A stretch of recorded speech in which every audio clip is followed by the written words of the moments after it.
नमस्कार दोस्तों, क्या राजस्थान कांग्रेस में गुटबाजी है और क्या इस गुटबाजी का ही नतीजा है कि पिछले दिनों जो विधानसभा के सदन में हुआ और उसके बाद बाहर जो कुछ भी हुआ और उसके बाद माफी मांगी गई, उसमें एक नेता विशेष को खलनायक बनाकर पेश किया जाने का प्रयास हुआ।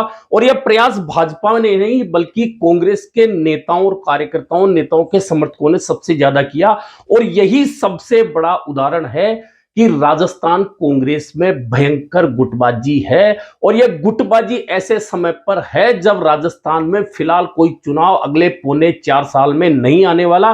स्थानीय निकाय और पंचायत चुनाव को छोड़ दीजिए, लेकिन जो असल लड़ाई नेताओं की होती है शीर्ष पद पर आने की, सदन का नेता बनने की, वह लड़ाई पौने 4 साल बाद होगी जब राजस्थान में 2028 में विधानसभा के चुनाव होंगे। लेकिन फिलहाल कोई चुनाव नहीं है, यह भयंकर गुटबाजी देखने को मिल रही है। अब आप कहेंगे ऐसा क्या हुआ कि गुटबाजी देखने को मिल रही है?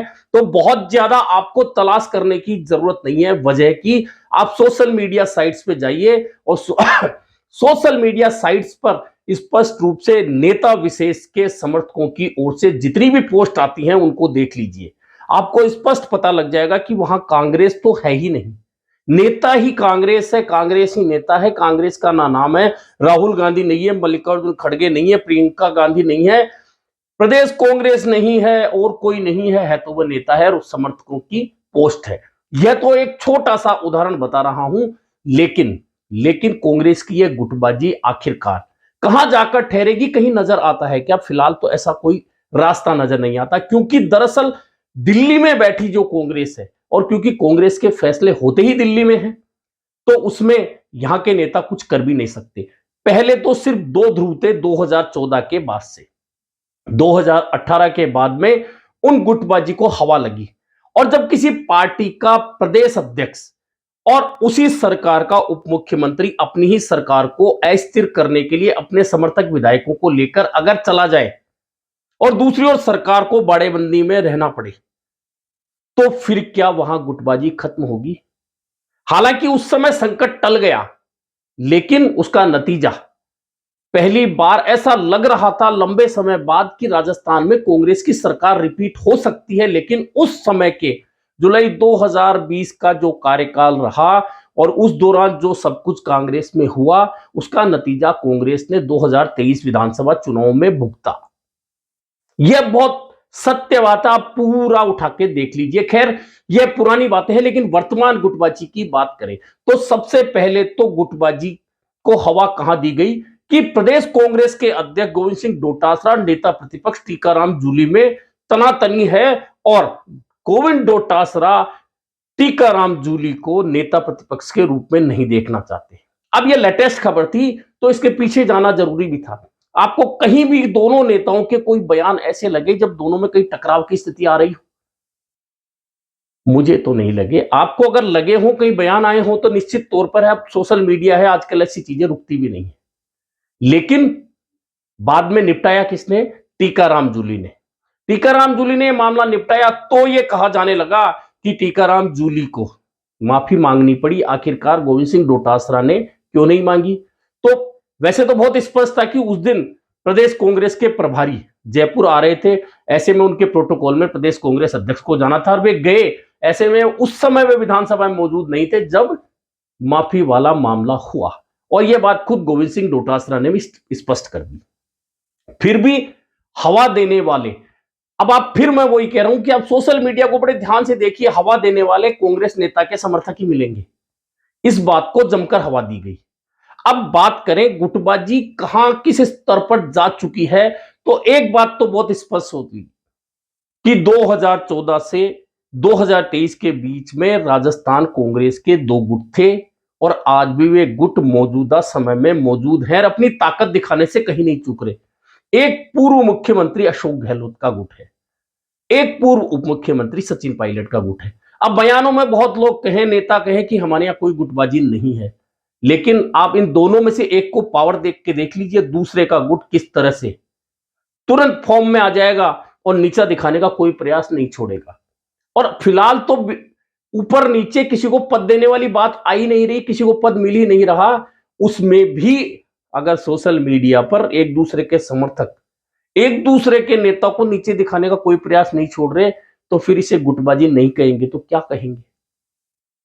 अब अगर फिर भी दिल्ली आला कमान, क्योंकि कांग्रेस में सिर्फ दिल्ली ही है और दिल्ली भी गांधी परिवार ही है, सब कुछ उन्हें भी दिखता है, नहीं दिखता है या वे सोचते हैं कि ऐसा नहीं है, तो स्थिति वही आती है कि बिल्ली को देखकर कबूतर आंख बंद कर रहा है। और यही हालत सिर्फ राजस्थान की हम चर्चा कर रहे हैं, लेकिन बहुत सारे प्रदेशों में इन्हीं हालत की वजह से धीरे धीरे धीरे करके कांग्रेस नीचे चली गई या दूसरों के सहारे बैसाखियों के सहारे किसी तरह से टिकी हुई है। अब अगर अशोक गहलोत को कुछ दे दिया जाए तो निश्चित मानिए सचिन पायलट के समर्थकों को यह बर्दाश्त नहीं होगा।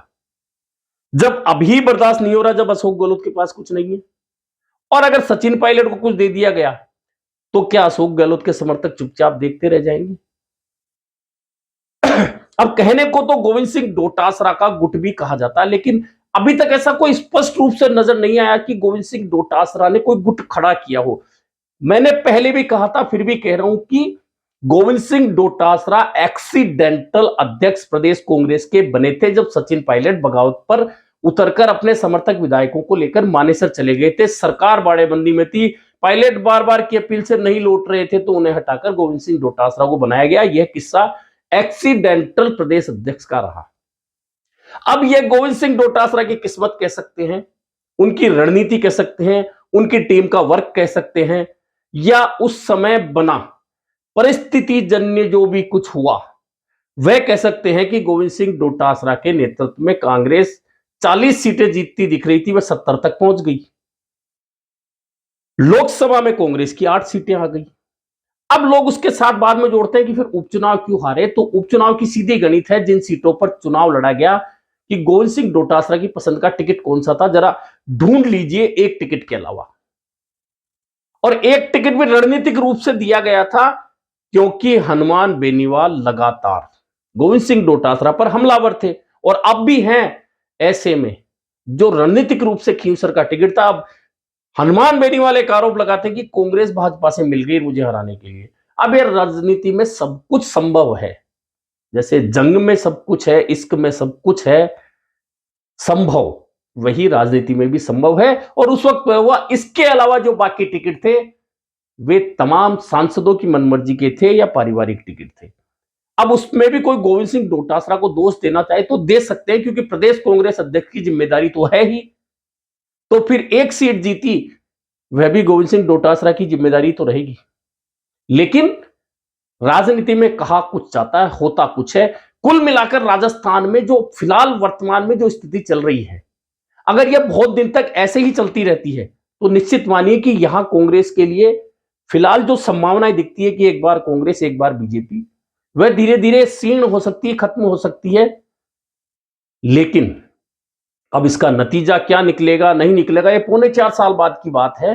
लेकिन फिलहाल फिलहाल क्योंकि दो गुट की बात मैंने कर दी, अब कोई भी पार्टी जब दो गुट होते हैं तो कहीं ना कहीं तीसरे नेता को आगे करती है, तीसरे नेता को आगे करके उन दो गुटों की गुटबाजी पर अंकुश लगाती है। और भाजपा ने भी यही राह पकड़ी है। आपने देखा होगा कि भाजपा बहुत कुछ ज्यादा नया नहीं कर रही। आप इंदिरा गांधी का जमाना देख लीजिए जब कांग्रेस चलती थी, राजीव गांधी का जमाना देख लीजिए जब आधे रास्ते से प्रदेश अध्यक्ष चलता था दिल्ली से मिलकर नेताओं से, आधे रास्ते में उसको हटाने का आदेश आ जाता था, नया आदमी बन जाता था, मुख्यमंत्री को भी ऐसे हटा दिया जाता था। भाजपा भी वही कर रही है। कांग्रेस में भी इसलिए हिम्मत नहीं जुटा पा रही क्योंकि कांग्रेस बहुत सारे प्रदेशों में सिमट कर रह गई है, 2-3 प्रदेशों में। ऐसे में जहां बनी बनाई चीजें हैं उनको अगर और बिगाड़ने लगी कांग्रेस तो निश्चित मानिए कि नुकसान और होगा, निश्चित तौर पर होगा। ऐसे में राजस्थान की गुटबाजी फिलहाल तो एक तरफ अशोक गहलोत का गुट नजर आता है, एक बार सचिन पायलट का एक तरफ नजर आता है, बीच में गोविंद सिंह डोटासरा गुटबाजी में तो कहीं नजर नहीं आते। लेकिन बहुत सारे लोगों को यह परेशानी हो रही है कि आखिरकार एक्सीडेंटल अध्यक्ष 5 साल तक चल कैसे गया। अब चल गया तो क्योंकि दिल्ली को स्पष्ट दिख रहा है कि जो गोविंद सिंह डोटासरा प्रदेश कांग्रेस अध्यक्ष थे, बने हुए हैं, उस वक्त एक्सीडेंटल बने थे और आज उनका कार्यकाल के 5 साल का ये कार्यकाल उनका 5वां साल चल रहा है, जुलाई में 5 साल हो जाएंगे। उस बीच में अगर कांग्रेस के 8 सांसद जीतकर दिल्ली चले गए तो सेहरा तो गोविंद सिंह डोटासरा के बंधेगा। जब हार का सेहरा मुख्यमंत्री के सिर जाता है तो जीत का सेहरा प्रदेश अध्यक्ष के सिर क्यों नहीं बंधेगा? और इससे पहले भी तो अध्यक्ष रहे हैं, हार जीत के सेहरे उनके सिर बनते रहे हैं। कुल मिलाकर राजस्थान में कांग्रेस में जो कुछ चल रहा है यह कोई छुपा हुआ भी नहीं है। मैंने विधानसभा का उदाहरण दिया, मजबूरी थी बड़े नेताओं को उन धरने प्रदर्शनों में आने की, क्योंकि मामला इंदिरा गांधी से जुड़ा हुआ था। यदि कोई नेता की निजी लड़ाई होती, निजी तौर पर उसे बाहर कर दिया जाता और किसी मुद्दे पर बाहर कर दिया जाता तो निश्चित मान के चलिए अपने आप को बड़ा दिल्ली के नजदीक कहलाने वाले नेता उन धरने प्रदर्शनों में कहीं भी नजर नहीं आते। लेकिन इंदिरा गांधी का मामला था, अगर जरा सी चूक हो जाती और उसकी रिपोर्ट दिल्ली पहुंच जाती कि फला नेताजी इंदिरा गांधी की पर जो अमर्यादित टिप्पणी भाजपा के मंत्री ने की है और उसको लेकर गोविंद सिंह डोटासरा, टीकाराम जूली संघर्ष कर रहे हैं और उस संघर्ष में फला नेताजी गायब थे, तो दिल्ली तलब कर सकती थी। ऐसे में बड़े नेताओं को आना मजबूरी भी बन गया था। कुल मिलाकर राजस्थान में अभी तक जो चल रहा है उसमें फिलहाल, क्योंकि मैंने फिर कहा कि कोई चुनाव नहीं है राजस्थान में, अभी कोई जल्दीबाजी भी नहीं है, लेकिन अगर धीरे धीरे यही बातें और बढ़ती गई, जिस तरह से सोशल मीडिया पर नेताओं के समर्थकों के बीच जंग हो रही है, कोई नेता खुद को बड़ा बता रहा है, कोई खुद को बड़ा बता रहा है। हालांकि जमाना भी यही है कि रील बनवाइए, वीडियो बनवाइए, डलवाइए, अपने सोशल मीडिया इन्फ्लुएंसर जो नजदीकी हैं, समर्थक हैं, उनसे उनको रिपोस्ट कराइए ताकि नजर आए कि सबसे बड़े नेता तो यही हैं और यही जंग चल रही है। और इस जंग में छोटे से बड़े तमाम कांग्रेस के नेता शामिल हैं। जितनी पोस्टें भाजपा की नहीं आती उतनी नेता समर्थकों की अपने नेता के लिए आती है, और उन पोस्टों में कहीं कांग्रेस की पोस्ट नहीं है। सबसे बड़ी मजेदार बात है, कहलाते हुए सब कांग्रेस के नेता हैं, लेकिन राहुल गांधी की कोई प्रेस कॉन्फ्रेंस रिपोस्ट नहीं करते वे समर्थक, राहुल गांधी का कोई बयान रिपोस्ट नहीं करते, प्रियंका गांधी की कोई पोस्ट नहीं करते, मल्लिकार्जुन खड़गे की कोई पोस्ट नहीं करते, रंधावा की कोई पोस्ट नहीं करते, या कांग्रेस से जुड़ी पार्टी से जुड़ी कार्यक्रम की या कांग्रेस के फायदे की कोई पोस्ट नहीं करते। उन्हें एक पोस्ट चाहिए कि उनके नेताजी नजर आने चाहिए और उनको चने के पहाड़ पे चढ़ाने का पूरा प्रयास नेता के समर्थक करते हैं, और राजस्थान कांग्रेस में यही चल रहा है। ऐसे में अब कांग्रेस इस गुटबाजी पर क्या अंकुश लगा पाएगी, सबसे बड़ा सवाल यह है। और अगर अभी इन चीजों पर अंकुश नहीं लगता है, और तीसरा विकल्प, क्योंकि मैंने पहले ही कहा कि अशोक गहलोत और सचिन पायलट के अलावा अगर तीसरा विकल्प कांग्रेस राजस्थान में ढूंढकर नहीं लाती है तो फिर गुटबाजी रोकने का, रुकाने का कोई भी प्रयास आगे चलकर पार्टी कर ले, कोई फायदा नहीं होगा। क्योंकि अशोक गहलोत को, जैसा कि चर्चा है, उम्र भी हो चुकी है कि उन्हें अब धीरे धीरे साइडलाइन किया जा रहा है। लेकिन जो नेता 50 साल तक राजनीति कर चुका और 24 में से 18 घंटे सिर्फ राजनीतिक बातें सोचता हो, उसे घर तो बिठाया जा सकता है, साइडलाइन तो किया जा सकता है, लेकिन उसके दिमाग को खत्म थोड़ी ना किया जा सकता है। इसलिए क्या कांग्रेस ऐसा सोचती है या सोचेगी, यह कांग्रेस को सोचना है कि क्या इन दोनों नेताओं के बीच से किसी विकल्प को आगे बढ़ाया जा सकता है। अब वह हरीश चौधरी हो, वह भंवर जितेंद्र सिंह हो, वह कोई एससी का नेता हो, वह कोई एसटी का नेता हो, वह कोई ओबीसी का नेता हो, वह कोई सामान्य वर्ग का नेता हो, कौन हो, यह तो कांग्रेस को सोचना है। लेकिन कुल मिलाकर कोई नेता यह कहे कि राजस्थान कांग्रेस में गुटबाजी नहीं है, ये भी हमारे नेता हैं, वो भी हमारे नेता हैं, वो भी पूर्व मुख्यमंत्री है, वो भी अध्यक्ष है, तो यह सिर्फ मन बहलाने के लिए गालिब ख्याल अच्छा है। अभी के लिए इतना ही, फिर मिलेंगे नए मुद्दे पर चर्चा के साथ।